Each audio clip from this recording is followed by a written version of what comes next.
RRB, l'invité du matin. Bonjour Jean-François Bodin. Bonjour Lionel. Notre invité ce matin, David Guyenne, c'est le président de la CCI, la Chambre de commerce et d'industrie. David Guyenne, bonjour. Bonjour. Merci d'avoir accepté notre invitation alors que la CCI a mis en place une cellule de soutien aux entreprises. On va expliquer comment ça marche, mais avant ça, peut-être un mot sur le contexte général. Il y a à nouveau de l'inquiétude sur la situation économique et notamment dans un certain nombre de commerces. Oui, absolument. Et j'aimerais tout d'abord apporter mon soutien et ma compassion envers les familles des employés de Valais, envers les employés de Valais, les chefs d'entreprise qui subissent donc les blocages. Mais aussi, je pense qu'il faut soutenir et avoir de la reconnaissance envers les forces de l'ordre, les institutions et tous les chefs d'entreprise qui continuent à faire tourner le pays. Voilà. Alors il y a quand même des difficultés, oui. C'est une évidence. C'est d'ailleurs pour ça que vous avez mis en place cette cellule de soutien. De quoi s'agit-il ? C'est un numéro vert, vous collectez des informations et qu'est-ce qu'elles deviennent ensuite ? Alors absolument, nous avons repris le dispositif Covid qui avait très bien marché. Donc c'est le numéro vert 05 20 20. C'est un numéro vert interconsulaire, c'est-à-dire que toutes les entreprises sont concernées, que ce soit des entreprises agricoles, artisanales, commerciales, industrielles et de services. Derrière ce numéro vert, nous avons des conseillers de la CCI qui sont mis à disposition et qui vont répondre aux entreprises qui subissent des difficultés liées au blocage, liées au vandalisme ou aux dégradations. Ça permet aussi d'avoir un ressenti du terrain et de donner aussi ces informations à la cellule de crise que le gouvernement a activée au niveau économique. Alors absolument. Dans les missions de la cellule de soutien, il y a d'abord l'évaluation de l'impact financier et social donc des blocages et de la situation un peu compliquée actuellement.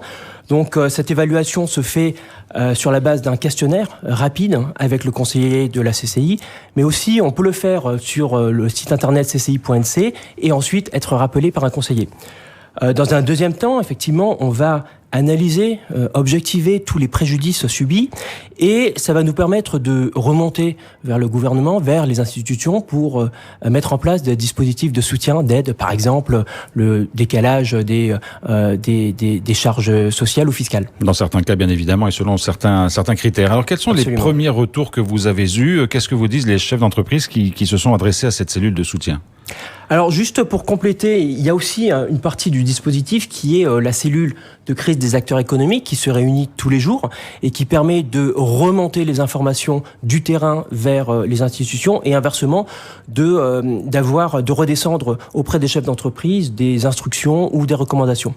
Je peux aujourd'hui vous dire les recommandations. Donc à ce jour, premièrement, évidemment, objectiver les préjudices et porter plainte à chaque fois dès qu'il y a un blocage ou une action de vandalisme.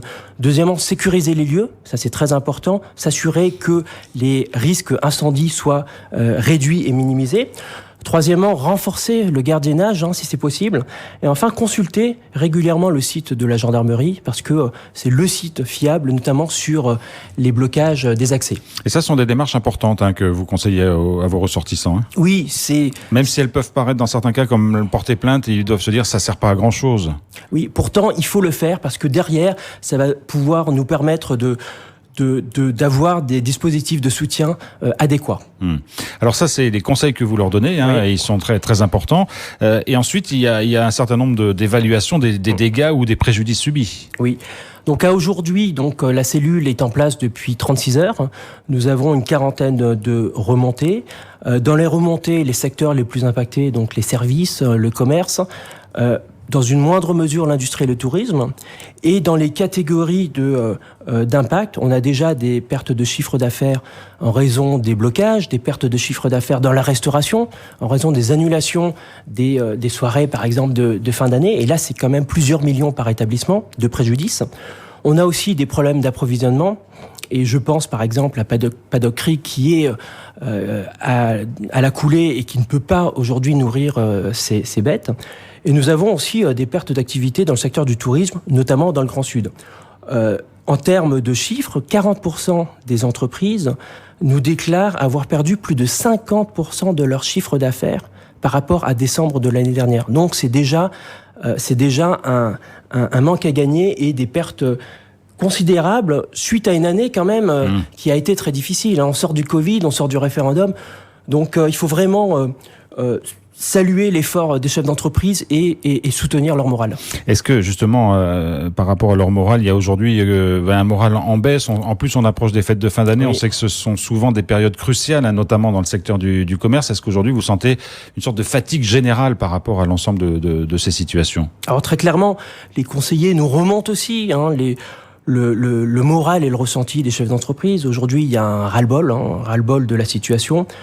Un sentiment d'être pris en otage et impuissant face à ces troubles, et aussi une situation qui touche toute la Calédonie, parce que quand on a un blocage à Bourail, c'est l'ensemble de l'approvisionnement des commerces et des entreprises de la Calédonie qui est impacté. C'est-à-dire qu'aujourd'hui, il y a de l'inquiétude aussi en Brousse et pas simplement sur Nouméa, Grand Nouméa. Et ça remonte dans les cellules, dans les appels au numéro vert. Absolument.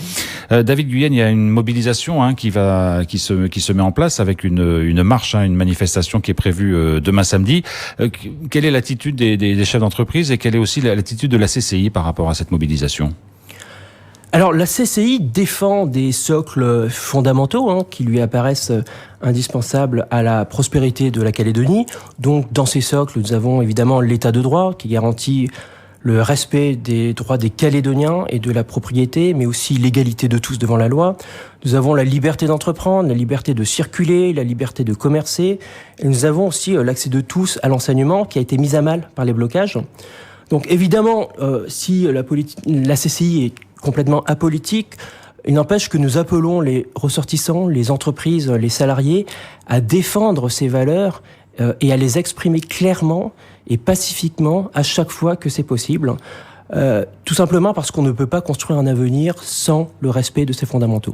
Donc c'est un des mots d'ordre d'ailleurs des organisateurs de la marche, demander aux chefs d'entreprise de baisser les rideaux quand c'est des commerces et éventuellement de rejoindre la marche s'ils le souhaitent, mais en tout cas de s'y associer d'une façon ou d'une autre. Et de s'exprimer pacifiquement et clairement à chaque fois que c'est possible. David Guyenne, il faudrait que les choses rentrent vite dans l'ordre, sinon l'inquiétude va gagner. Et vous avez des craintes? Mais évidemment qu'on a des craintes. Alors, on en parle du côté économique, donc de la survie des entreprises, mais au-delà de ça, c'est de l'avenir de notre pays, de nos chefs d'entreprise, de leurs familles, de leurs enfants.